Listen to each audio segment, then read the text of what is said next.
Every 66 seconds, another senior in this country is told they have dementia. By the time this video ends, 20 more families will have heard those words. And for some of them, the cause was never their age. It was a bottle sitting on the bathroom shelf that they were promised was safe. I am Dr. Ibrahim Khan, 15 years of practice, and I watched this exact picture play out more times than I can count. Someone short their whole life starts losing the thread. Names, appointments, the drive home they made 1,000 times, and everyone around them calls it getting old. It wasn't, it was a medication. One almost nobody thinks to question because a doctor prescribed it and a pharmacy filled it. Here is what the newer research keeps showing. One ordinary everyday class of drug can pull your memory and your learning down hard inside a single year. And most people taking it have no idea it is happening. Today, I am walking you through the 9 medications most closely tied to rapid memory loss, counted down from the ones that get quietly overlooked to the one I consider the most destructive of all. Watch for number 3. It is handed to millions of seniors for something that sounds completely harmless, and it may be shrinking the memory centers of your brain right now without a single warning sign. Before we start, tell me in the comments how old are you and which medications do you take every day. I read them and the age of this audience shapes what I cover next. Let's start at number 9. And don't let the low spot on the list fool you, because this one is sitting in almost every medicine cabinet in America. Number 9 is diphenhydramine. You know it by its drugstore name, Benadryl. It is the little pink pill people reach for to fall asleep, to calm an allergy, to take the edge off a cold. It costs a few dollars. It sits on an open shelf. And most people assume that because nobody needs a prescription for it, it must be gentle. Inside your brain, it is doing something very different. Benadryl belongs to a group of drugs called anticholinergics. That is a long word for a simple idea. They block a brain chemical called acetylcholine. Acetylcholine is the messenger your brain uses to lay down a new memory and to stay alert through the day. As we age, the brain makes less of it and leans harder on every bit it has left. So a drug that blocks it lands far heavier on a 70-year-old brain than a 30-year-old one. The part that takes the hit is the hippocampus, the small seahorse-shaped structure where new memories are formed before they get filed away. In my practice, I've watched patients take a nightly antihistamine for years and slowly lose their edge and never once connect the fog to the pink pill by the bed. The research connects it plainly. A 2023 paper in the Journal of Geriatric Cognitive Health followed older adults who used anticholinergic drugs regularly and found a 54% higher risk of developing dementia compared with people who stayed off them. More than half again the normal risk from something most of us treat like candy. Here is what to do. Read the label on anything you take to sleep and anything marked PM, nighttime, or allergy relief, because those are very often just Benadryl wearing a different name. If you take it for allergies, there are newer antihistamines like Loratine, sold as Claritin, that do not cross into the brain the way Benadryl does and are far safer for the long haul. Never stop a medication on your own. Bring it to your doctor, but stop assuming that over-the-counter means safe for your memory. That is number 9. Number 8 is one your stomach loves and your brain quietly pays for. Number 8 is the proton pump inhibitors. The big names are Omeprazole, sold as Priloc, and esomeprazole, sold as Nexium.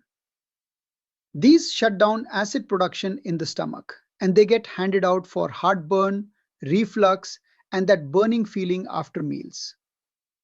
People stay on them for years, sometimes decades, because the moment they stop, the symptoms come roaring back. So it feels like the drug is the only thing holding the line. Here is the part almost nobody hears at the pharmacy counter. Your stomach needs acid to pull certain nutrients out of your food. And chief among them is vitamin B12, which protects the wiring of your nerves and your brain.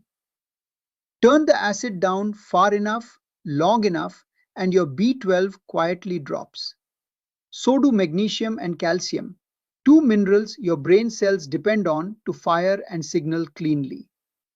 Start the neurons of those and you get misfires, confusion, and memory slips that look exactly like early Alzheimer's, when the real cause is a nutrient your medication has been blocking all along. In 2016, a large study in JAMA Neurology examined more than 73,000 people aged 75 and older.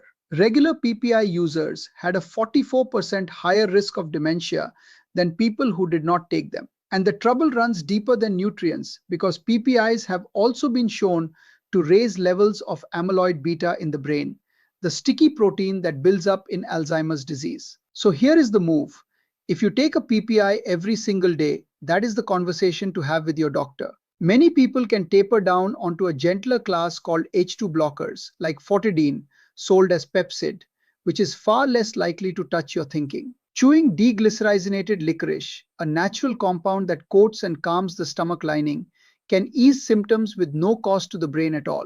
The goal is the lowest dose for the shortest time, not a pill you take forever out of habit. Number 7 is prescribed for a problem most people would rather not talk about. Number 7 is the bladder drugs, and the one to know by name is oxybutynin, sold as Ditropan. It is given to seniors who deal with a sudden urgent need to get to the bathroom, the kind of overactive bladder that can reshape a whole day. The relief is real, and the embarrassment it spares people is real too. But oxybutynin works by blocking acetylcholine, the same memory chemical Benadryl blocks, and this one slips across into the brain very easily and parts itself right where memories are made. That makes it one of the more dangerous ones on this list for an older adult, especially taken month after month, year after year. In 2019, the British Medical Journal published a study of people over 65 who took strong anticholinergic drugs like oxybutynin for more than a year. Their risk of dementia was 49% higher, close to 1 in 2. And here is what troubles me most. Almost none of them were warned. They were told a pill would calm the bladder. Nobody mentioned it might be dimming the mind at the same time. The fog gets blamed on age. People describe forgetting appointments, losing their keys 10 times a day, dropping the thread of a simple conversation, and everyone around them nods and says, "Well, you're getting older." It is rarely traced back to the prescription until real ground has already been lost. If you take oxybutynin and you have noticed your memory slipping, take that seriously, because you do not have to choose between your bladder and your brain. Newer drugs like Miragran, sold as Myrbetriq, work through a completely different pathway and do not block acetylcholine at all. For most older adults, they give the same control with far less risk to thinking. Bring it up at your next visit. Number 6 might be the most surprising one here, because it is one of the most prescribed drugs on earth. Number 6 is statins. Simvastatin and atorvastatin, sold as Zocor and Lipur, are among the most prescribed medicines in the world, especially after 60. And they do an important job lowering cholesterol and cutting the risk of heart attacks and strokes. Statins belong in a lot of people's lives, and this is not a case against them. What follows is the half of the story that usually gets left out. Cholesterol does far more than affect your heart. Your brain is close to 60% fat, and it uses cholesterol to build the myelin sheath, the insulation wrapped around every nerve so signals travel fast and clean. Lower cholesterol hard enough with a strong enough statin, and you can leave the brain short of a raw material it actually needs. The statins that cause the most trouble are the ones that cross easily into brain tissue. In 2023, a study in Frontiers in Aging Neuroscience found that adults over 70 who had been on statins for more than 3 years had a 26% higher rate of mild cognitive impairment. And the higher the dose, the steeper the slide. Some patients described frightening blanks, a familiar name gone, a conversation they just finished erased, a route they had driven for 20 years suddenly unfamiliar. The important thing to understand is that not every statin touches the brain the same way. Pravastatin and rosuvastatin do not cross into brain tissue as readily and are generally considered the safer choices for thinking. So if you have been on a statin for years and you are noticing fog, forgetfulness, or confusion creeping in, that is a real conversation to have with your doctor about a lower dose or a switch. It is not a reason to quietly quit a drug that may be protecting your heart. Get the plan right with help, never on your own. Quick pause. If this is connecting the dots for you, take 1 second and tap that like button. It genuinely helps this reach more seniors who need to hear it. And while you are down there, tell me how many prescriptions you're taking right now. I read every comment. Alright, back to the countdown. Number 5. Number 5 is the benzodiazepines. Lorazepam sold as Ativan, Diazepam sold as Valium, Alprazolam sold as Xanax. These are among the most prescribed drugs in America for anxiety and for sleep. And they work by boosting GABA, the brain's own calming signal that turns down a racing, overstimulated nervous system. At first, they feel like a rescue. The panic eases, the spinning thoughts stop, sleep finally comes. Over time, the picture changes. A 2022 study in the British Medical Journal followed more than 8,000 seniors for 6 years and found that those who used benzodiazepines for longer than 3 months had a 51% higher risk of Alzheimer's disease. The longer-acting ones like diazepam were worse because they linger in the body and build up in fatty tissue, including the brain. What the drug is doing is a slow chemical sedation of the whole brain. It learns new things more slowly.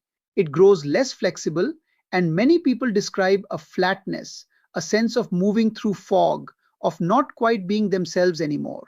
The cruelest part is the exit. Stop a benzodiazepine abruptly, and the anxiety and insomnia come back twice as hard, along with agitation that can be genuinely dangerous, which makes the pill feel essential right when it is doing the most harm. So here is the rule, and it matters. If you have been on a benzodiazepine for more than a few weeks, do not stop suddenly, because that can be life-threatening. Work with a doctor to taper down slowly over weeks or months. Gentler options exist like buperone for anxiety, which does not sedate or cloud the mind, and a form of talk therapy built specifically for insomnia and anxiety that brings the calm back without the cognitive cost. Number 4 is a single pill prescribed for 3 different problems, and it carries one of the heaviest hidden burdens of all. Number 4 is amitriptyline, sold as ELL. It is an older antidepressant that is still handed out today for nerve pain, for sleep, even to head off migraines. And that versatility is exactly why it spreads so quietly. It looks like a do-everything pill. Underneath it is one of the most powerful anticholinergic drugs still in wide use, which means it blocks acetylcholine hard, the very chemical your neurons need to talk to each other and lock in new memories. It blocks it so strongly that with long-term use, the effect on memory stops being a rare side effect and becomes the expected result. In 2015, a large study in JAMA Internal Medicine followed more than 3,400 adults aged 65 and up. Those with the highest cumulative dose of anticholinergic drugs like amitriptyline over 10 years had a 54% greater chance of dementia. And almost none of them were ever told the pill could do that. They got it for sleep or for pain, then slowly noticed words going missing, memory thinning, concentration fraying, and chalked it up to age. It does not even take a high dose. A small nightly dose taken for years can quietly erode brain power with no obvious symptom until the loss is real. If you or someone you love takes amitriptyline, that is a conversation worth having soon. For nerve pain, options like duloxetine or gabapentin can give similar relief without the same anticholinergic weight. For sleep, melatonin or a very low dose of doxepin, which is far gentler on this chemical, can take its place. And for mood, newer antidepressants like sertraline or escitalopram are considered much safer for the long-term health of the brain. Number 3 is the one I told you to watch for because it is handed to millions for something that sounds harmless. Number 3 is paroxetine, sold as Paxil. It is one of the most prescribed of a family of antidepressants called SSRIs, used for depression and anxiety, and on the surface, it looks like the modern gentle option, kinder than the old psychiatric drugs. Here is the detail they rarely mention. Paroxetine is the one SSRI with strong anticholinergic activity. That single fact sets it apart from its siblings like sertraline and escitalopram. Because it reaches into the same acetylcholine system every other drug on this list has been chipping away at. In 2021, a large review in Frontiers in Psychiatry looked at older adults on different SSRIs and found that paroxetine users showed measurable drops in short-term memory, word recall, and attention within the first 12 months. Seniors on paroxetine were 30% more likely to show early signs of cognitive impairment than those on other antidepressants. There is a hard irony in that because the drug is given to steady the mind, and over time, it can wear down the very clarity it was meant to protect. The fix here is clear. In older adults, paroxetine is one to avoid. The American Geriatric Society placed it on something called the Beers List, a formal catalog of drugs considered risky for seniors. And paroxetine is on it for exactly these reasons. If you take it, ask your doctor about moving to a safer SSRI like sertraline or escitalopram, which are gentler and do not carry the same cognitive risk. Supporting your B vitamins, especially B12 and B6, can help steady mood naturally alongside that change. Number 2 is so quietly prescribed that many people taking it have no idea what kind of drug it even is. Number 2 is the antipsychotics. And this one disturbs me the most because so many people taking them never agreed to take an antipsychotic. The names are quetiapine, sold as Seroquel, risperidone, sold as Respol, and olanzapine, sold as Zipa. They were built and approved for serious psychiatric illness like schizophrenia and bipolar disorder. Today they get handed out off-label to older adults for sleep, for mild restlessness, for the agitation that can come with dementia itself. Powerful drugs meant for severe illness, now used in homes and nursing facilities on seniors who are simply confused, restless, or hard for a busy staff to manage. The cost is steep. In 2022, a study in Lancet Healthy Longevity followed more than 25,000 older adults and found that those given antipsychotics for behavioral symptoms were 71% more likely to suffer worsening cognitive decline within a year, even with no history of dementia before they started. These same drugs also raise the risk of stroke, of sudden cardiac death, and of the heavy sedation that leads to falls and hospital stays. They work by suppressing dopamine, a chemical tied not only to mood but to focus, planning, and memory. Drop dopamine far enough and the brain goes slow and unresponsive, which is why people on these drugs can seem dull, flat, almost absent, while their families grieve someone who is still sitting right in front of them. If you or a loved one is on one of these, the first move is to ask the prescribing doctor a direct question. Why was this started? And is it truly necessary, or is it here for convenience? Most behavioral symptoms can be eased without a drug at all through steady daily routines, less noise and overstimulation, treating hidden pain, and fixing light and sleep. When medication really is needed, the lowest dose for the shortest time keeps the harm down. Far too often, no one ever tells the family what these drugs do to the brain, and they watch a decline they believe is aging when the cause is chemical. Number 1 is not a single drug at all, and it may be the biggest hidden driver of every story I just told you. Number 1 is anticholinergic polypharm pharmacy. It is the danger almost nobody names, and it may be one of the largest causes of drug-induced memory loss in older adults. You are probably waiting for one final villain, a single worst pill. The real worst case is something subtler. The slow stacking effect of taking several anticholinergic drugs at the same time with nobody adding up the total. Polypharm pharmacy simply means many medications at once. An anticholinergic burden is the combined weight of all of them blocking that one memory chemical together. Picture a very common situation. A senior takes Benadryl every night to sleep, oxybutynin every day for the bladder, and amitriptyline for nerve pain. On its own, each one might cause only a small, barely noticeable dip. Taken together, they compound and the total burden on the brain climbs fast. In 2022, a study in Age and Aging tracked more than 280,000 older adults and found that those with the highest anticholinergic burden had 120% higher risk of dementia within 10 years, more than double. And the great majority had no idea they were on anticholinergic drugs at all. No one had ever explained it to them. When you block acetylcholine from several directions at once, the brain does not just idle.